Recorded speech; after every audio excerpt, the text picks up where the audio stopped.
Seated, please. Dear MPs, the Parliament has the honor to listen to address of Prime Minister of the UK, Boris Johnson. The British people in the most dangerous time came to our rescue, inspiring the nations of the world with this uncompromised support. So we are very grateful to the government of the UK for this big-scale assistance. And with great pleasure, I would like to turn the floor to Prime Minister of the UK, Boris Johnson. Thank you very much, Mr. President Volodymyr Zelensky. President Zelensky, Mr. Chairman, members of the Verkhovna Rada, it is a big honor for me to address you at this crucial moment in history, and I salute the courage with which you are meeting today, the way you have continued to meet in spite of the barbaric onslaught on your freedoms. Day after day, missiles and bombs continue to rain on the innocent people of Ukraine. And in the south and the east of your wonderful country, Putin continues with his grotesque and illegal campaign to take and hold Ukrainian soil. And his soldiers no longer have the excuse of not knowing what they are doing. They are committing war crimes, and their atrocities emerge wherever they are forced to retreat, as we've seen at Bucha, at Irpin, at Hostomel, and many other places. And we in the UK will do whatever we can to hold them to account for these war crimes. And in this moment of uncertainty, of continuing fear and doubt about the future, I have one message for you today. Ukraine will win.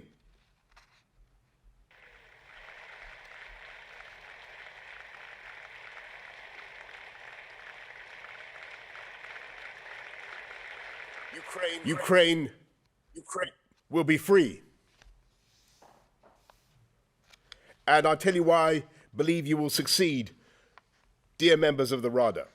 When they came to me last year and they said that there was now overwhelming evidence that Putin was planning an invasion, and we could see his battalion tactical groups, well over 100 of them, gathering on the border, I remember a sense of horror, but also of puzzlement, because I'd been to Kiev on previous visits, and I think I'd met some of you, and I'd stood in the Maidan, and I'd seen the tributes to those who had given their lives to protect Ukraine against Russian aggression. And I've wandered the lovely streets of your capital, and I've seen enough about Ukrainian freedom to know that the Kremlin was making a fundamental miscalculation, a terrible mistake. And I told everybody I knew, anybody who would listen, that Ukraine would fight and Ukraine would be right. And yet there were some who believed the Kremlin propaganda, that Russian armor would be like an irresistible force going like a knife through butter and Kiev would fall in days. Do you remember they said that? And people rang Volodymyr and they offered him safe passage out of the country. And he said, no thanks. And they said that this Rada of yours would have to be reformed outside Ukraine, maybe even in Poland or in London perhaps. And I refused to believe it. And today you have proved them completely wrong. Every one of those military experts who said that Ukraine would fall. And your farmers kidnapped Russian tanks with their tractors. Your pensioners stood up in the road and told Russian soldiers to hop it, as we say, or they may have used more colorful language than that. And even in the parts of Ukraine that were temporarily captured, your populations, your indomitable populations, turned out to protest day after day. And though your soldiers were always outnumbered, 3-1 it is now, they fought with the courage and the energy of lions. And you've beaten them back from Kiev, you have exploded the myth of Putin's invincibility, and you've written one of the most glorious chapters in military history and in the life of your country.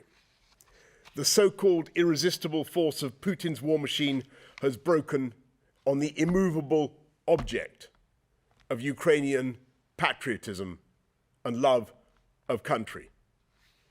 This is Ukraine's finest hour,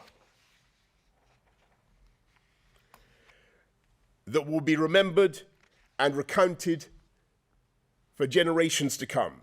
Your children and your grandchildren will say that Ukrainians taught the world that the brute force of an aggressor counts for nothing against the moral force of a people determined to be free. They will say that Ukrainians proved by their tenacity and sacrifice that guns and tanks cannot suppress a nation fighting for its independence. And that is why I believe and I know that Ukraine will win. You've proved the old saying. It's not the size of the dog in the fight, it's the size of the fight in the dog. And, which is an old English saying, I don't know how well that translates into Ukrainian, but you get what I'm trying to say. And as you turned the Russian army back from the gates of Kiev, you not only accomplished one of the greatest feats of arms of the 21st century, you achieved something deeper and perhaps equally significant. You exposed the historic folly that Putin has made.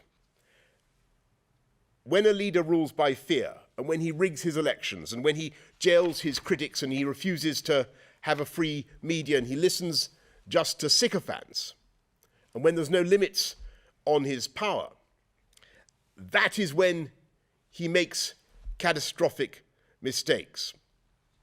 And it's precisely because we understand this danger in Britain and in Ukraine, and precisely because we are democracies and that we have a free media, the rule of law, free elections, robust parliaments such as your own, we know that these are the best protections against the perils of arbitrary power.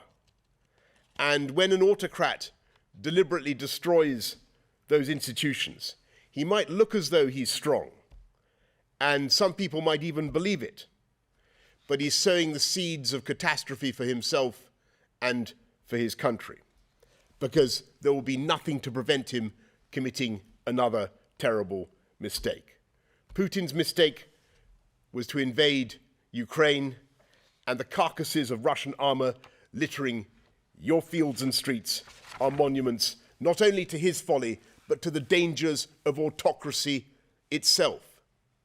And what he has done is an advertisement for democracy.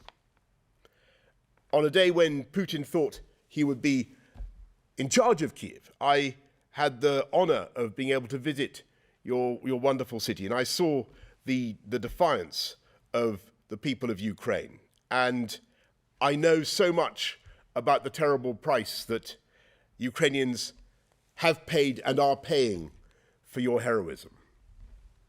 Today, at least one Ukrainian in every 4 has been driven from their homes. 2/3 of all Ukrainian children are now refugees, whether inside the country or elsewhere. So no outsider like me can speak lightly about how this conflict could be settled if only Ukraine would relinquish this or that piece of territory, or we find some compromise for Vladimir Putin. And we know what happens to the people who are left behind in the clutches of this invader.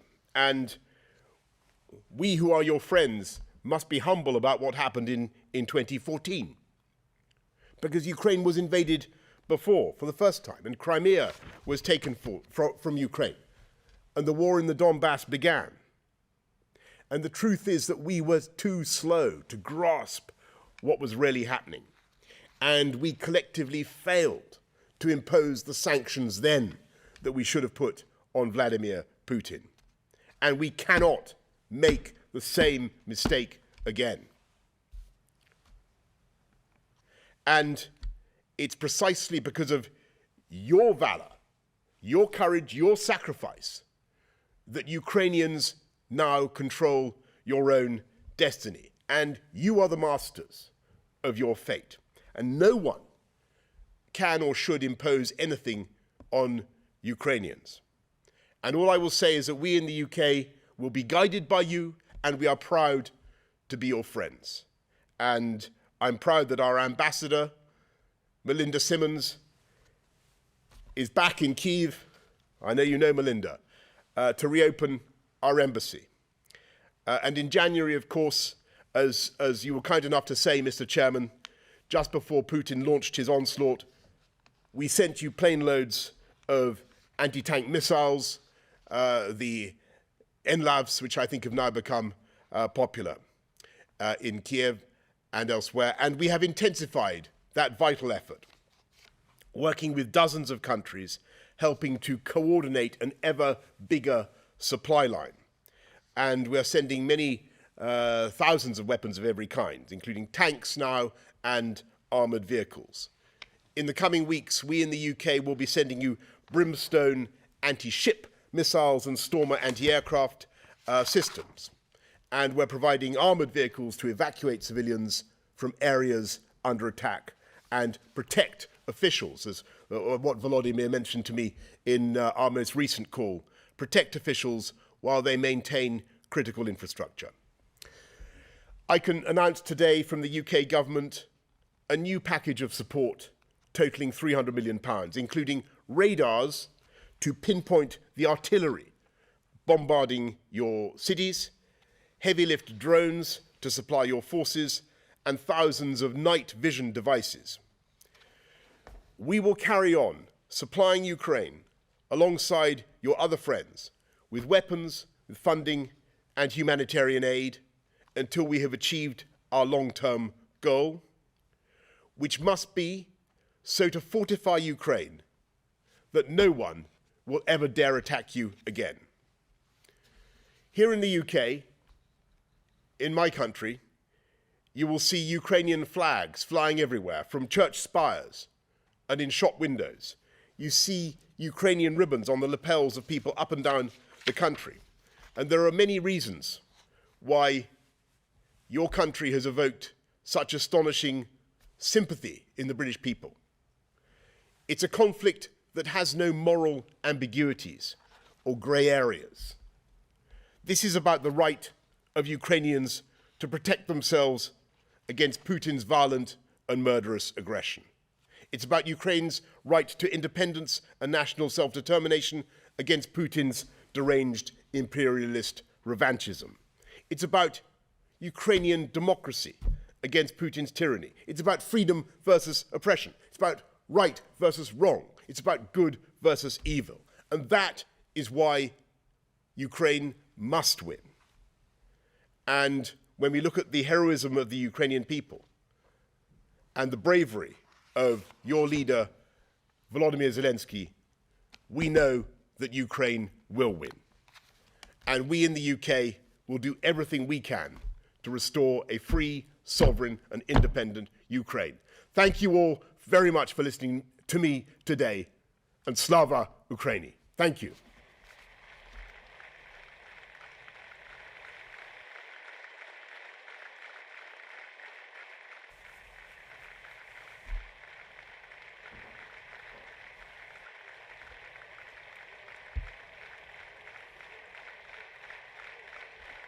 Thanks, everybody. Good luck. We're with you.